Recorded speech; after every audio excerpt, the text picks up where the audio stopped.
Wassail, beautiful people. Saw heartache there. Put me off the song. So, we're going to be interviewing the energy, the intention, or just getting under the surface of an asteroid discovered in about 1984 called Destinn. And it has the number 6583, which is kind of 1111. So there's something here about destiny. It's often thought of as being the difference between a destiny we choose and a destiny that's intended, and how you feel philosophically about that. It's going to move the camera slightly. It's better. There's some kind of link to the Akashic contracts or Akashic contracts. And again, there's nothing that says they are your destiny. It's just there's something philosophically where you have to work out your free will. There's something that was coming through as I was working on making this card for me to use temporarily. And it is room 101, which is where you put everything you don't want to think about anymore. In 1984, the novel. Oh, 1984! I think that's when it was discovered. So, question. Is there such a thing as destiny? Is there such a thing as fate? What do you believe is your destiny? What do you believe is your energy of free will? This has got a frequency of a time slide. Knowing your true pathway. Well, that's true in many senses, because once you know the pathway you want, then it's your true pathway, and how you journey it is your destiny. It's a fascinating card. Aries and Scorpio. Scorpio because there is a sense of a brand new realm coming in. When you work with this moment in destiny, it's a time slide. It's moving into a new energy. So that's very much Scorpio, re-death and birth. And if you know your true path, your true essence, and you're working in House Aries, cardinal fire, maybe it ignites the fires within that were just embers. Maybe it's the doorway to the golden pathway. I really do not know. But its orbit is 4.3 years.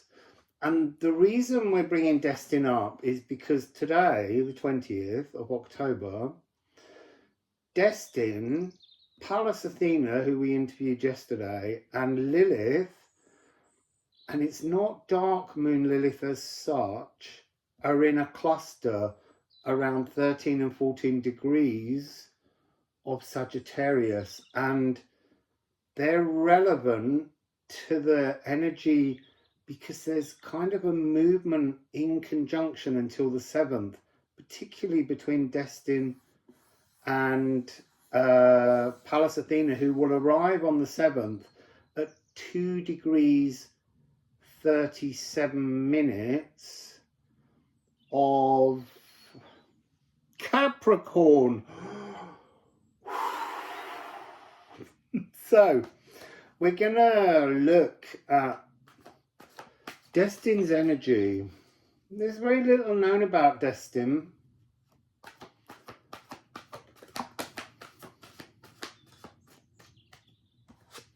It's interesting, the precipitous outpouring of love, moon in Aquarius. But what I saw was I am unique. I am destiny. As in, I am unique to everybody's individual destiny. And here we have a triad F, A and B. I suppose I should just get this up. I would hope it doesn't play an advert. But Destinn's note is C.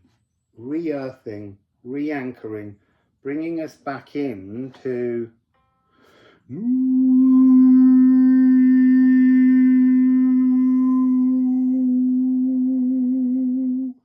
but in between that we got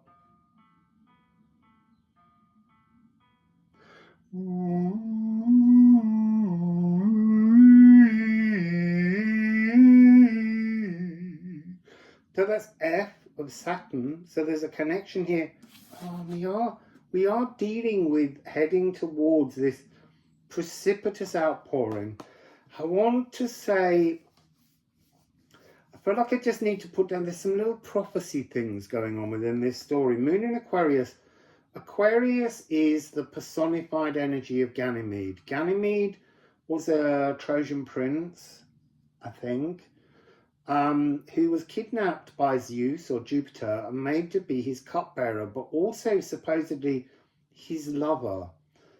But that isn't the main story. It's just to do with the notion of an understanding that within the frequency of the palace of House Aquarius, there is this sense of the pouring of new emotions, and those emotions being purified love. So Destinn's pointing out, there's something about this melody that's about bringing love down to earth.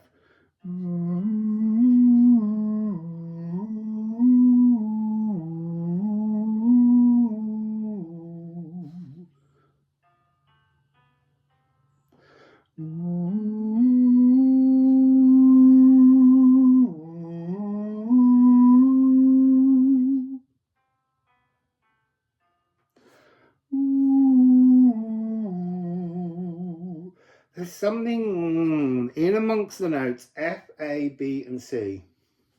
Fabsy, it's Fabsy. This precipitous outpouring of love.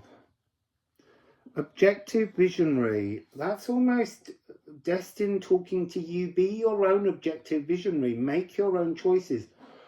Look, there's this thing about what you choose as your destiny and what is destined for you. And how do you feel about them? Maybe they're the same thing. Once you connect to something that ignites your passions.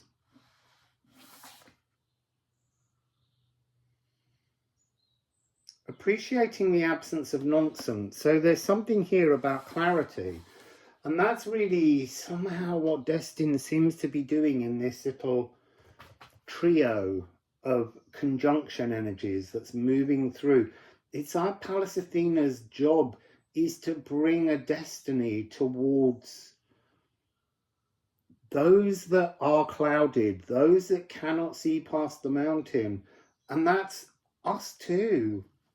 So let's just keep going with Destinn. Destinn, let me just go to my questions. Why are you here with them? Why are you here with them right now, with Lilith? So I need to just explain something about Lilith. Lilith will come as a separate reading. Lilith is named after the French composer, the asteroid Lilith, is named after the French composer Lily Boulanger. And she was the first woman to win the Prix de Rome Composition Prize. She died very young, aged about 26, of a kind of lung illness of some kind. I'm not sure whether it was TB. But everyone thinks of the asteroid Lilith as being Lilith as in dark moon Lilith, the other side of the moon, that calculated aspect. And it's not wholly true, but it's not wholly wrong. And that's what I want you to think about as well, about how you are the astrology. It's how you perceive astrology in you that helps you to renew you. So although we think of this asteroid Lilith as being Lilith, it's really the energy of this French composer, the first female, as I say, to win the Prix de Rome Composition Prize. So a milestone energy asteroid, but her name that she used is linked to Lilith. So it's about the connections we truly make to our own philosophical independence, I guess. So anyway, this little trio, what are you doing there with them, Destinn? What are you doing there with them, Destinn? What are you doing there with them, Destinn? So, Make, the Rapa Nui, God of creation. See, this has got the F that's in that Aquarian energy. This is the timbre of the natural world. So I'm getting the Dodoni, that energy of the very earliest, the very earliest oracles. The very earliest oracle of the Dodoni before it became Delphi, was in this other part of Greece where they read the signs of leaves, the sounds of the elements in the trees, bells, natural timbre of the world around them, inspiring them. But what's really interesting is it was a temple dedicated to the she Zeus, the feminine aspect of Zeus. So is that the destiny, the clarity to understand how we are gendered in a body, but in our consciousness, we are both? I don't know. Hygeia. Hygeia is also an F. I thought it was. So the message I'm getting with Hygeia is about how Hygeia, holistic gut love, time signatures. Let me just go back to the card, time slides.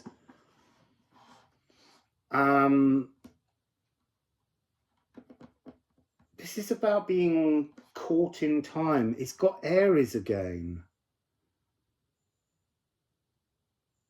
It's something about a fresh start in a new timeline is what's being created here. So this notion that deities came down to observe life, even us. We are all deities, and we came down to observe life in many different ways on the other side of the oracular veil, and we tried to inspire. And then when we went to leave, we found that part of our consciousness had now been rooted through bacteria in this space. And that's how our connection with Gaia, the earth, began.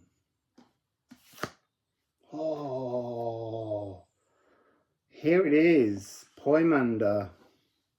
Aqua Regia, Dragon's Blood. Polyphony to unison. See, I'm getting this, and I don't know what the answer is. The multitudinous nature of bacteria in our body, on our body. We're 10% human. 90% of us is bacterial. And then there's our consciousness within that. I see, that's so interesting. This morning I got this energy. I often talk about mind, body and spirit and say that we're missing out the biome, the Hygeia aspect, which keeps us traveling and locked in time on a kind of destiny, on a pathway that's inevitable. But it's how our consciousness interacts with that. This is dimension resolving. This is having that key to that. But it's also talking about divinity. So I say mind, body, spirit and biome, and then the divine. Because the divine is in all the other four aspects. And I think those are the 5 steps that I neglected to complete. But there's something else to do with them, and I'll probably go into a separate reading about it, to do with the 5 different columns of the classical era and how they're a representation of these 5 steps in uniting everything from polyphony, from the 5 columns, to being one sacred structure. I don't know, it's just what comes through. And Jupiter, you see, the great cleanse, the symphonic pedal organ, this vast sound. There's something here about this. All begins with the actions of Jupiter, and all of the blockages and the ways in which we've hidden things and haven't told ourselves the truth is to do with Jupiter. Hang on a minute. It's just one of the, I need to look at the thing because I haven't got enough memory. 658338. There's something relevant about the mirror of the mirrors in Aquarius. We might find out something about that, but it might not be now. But these things do all come. So here, the Dutch witch, I think it's you that left the message. Thank you for reminding me that I didn't complete the 5 steps. It's been on my mind since you left the comment, and I think that might be the answer, but it might need more. But things unfold. Energetic origami. It comes in its own way. There's something here, though. It's not so much a punishment or a shaming. It's more of a reckoning of energies that Jupiter is not, or Zeus is not allowing to be cleansed within himself, within ourselves. And that's what this energy here is all about. This trio that are moving towards some kind of event that's shaping up at this party in Aquarius.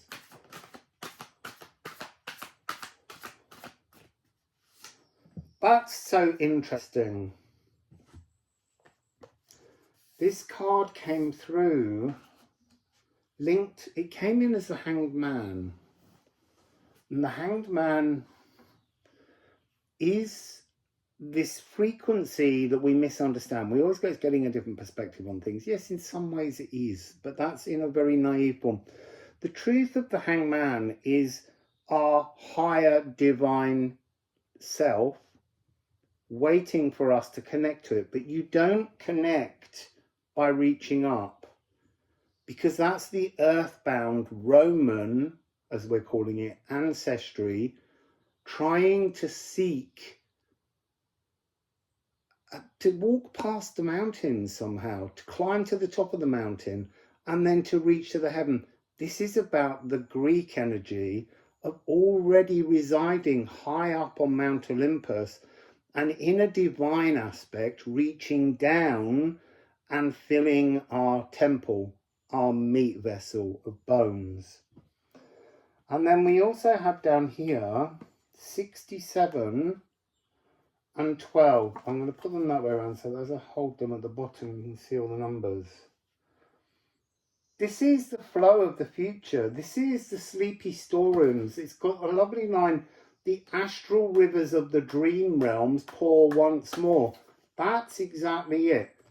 Flowing with the divine, wondrous intention of our Greek or galactic remembrances. And that's what's at play here. This card always talks about, hang through, about what would you give as a sacrifice in order to receive wisdom. The Minerva, Pallas Athena energy. What would you give? It's asking you to give up the delusion of your earthbound truth and accept that you have a divine frequency resonating much higher in another realm. Destinn. So let's get some of those, what are they called? Forgotten their name. Mantic pebbles, our runes. Let's get some mantic pebbles from Destinn. You see, it's interesting. There's a sense, as this story was unfolding, there are some wrong things coming, but actually they're right. They're things that need to be aired. They're things, you know, they need to be brought out into the light. They're shadows that we're hiding behind. They're fears that we have. And so as we're diving into this story, what feels like the moon and Gemini and Mercury rushing around creating some kind of like whispering gossip is actually, it's to kind of prepare us for a kind of like, oh, you what? Kind of energy, like a surprise. It's almost, you know, they're plotting deceit so that we can be charmed by the reality rather than fearful.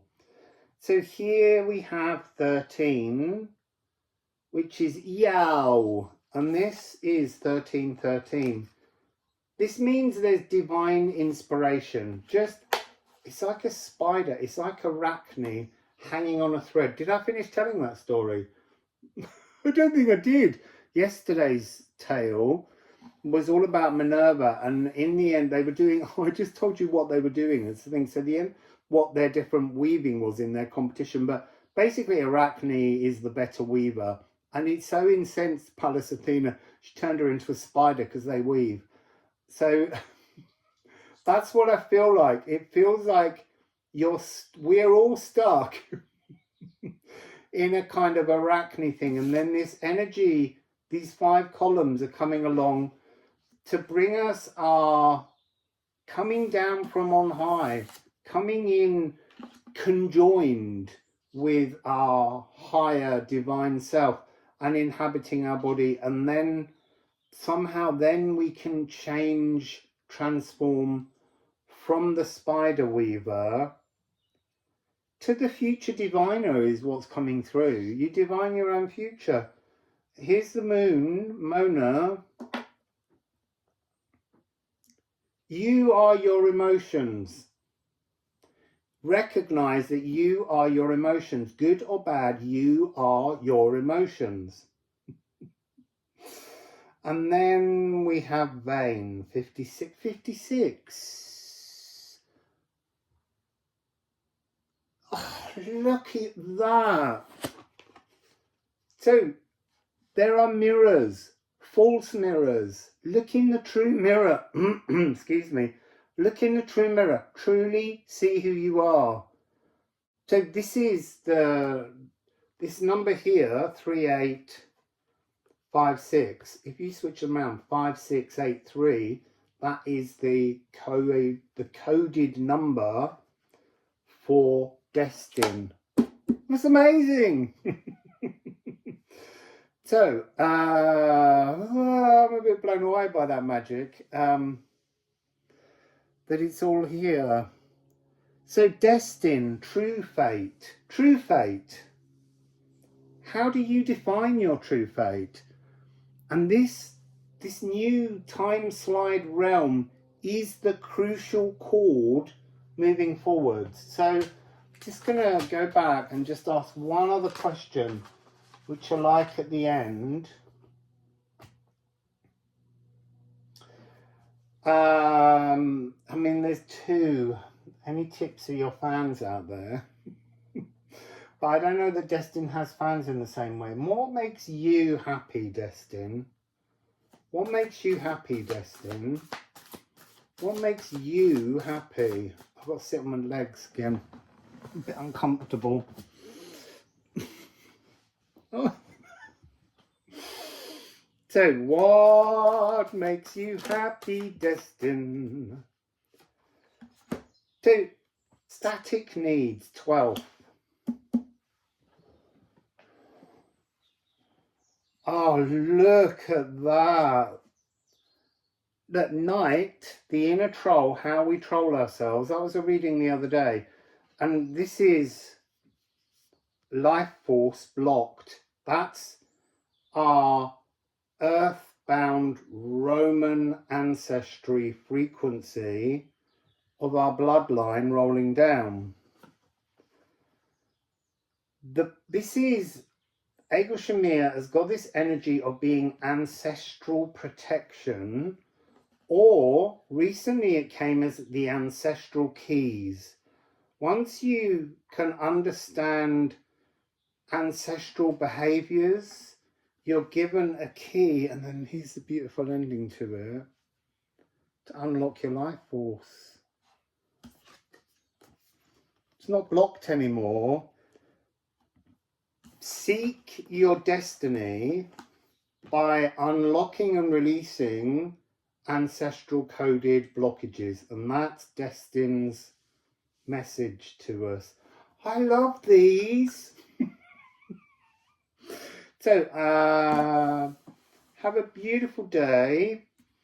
Enjoy the the ponderances that have been presented, and I'll see you tomorrow, possibly, I'm not promising, with Lilith. So, wassail!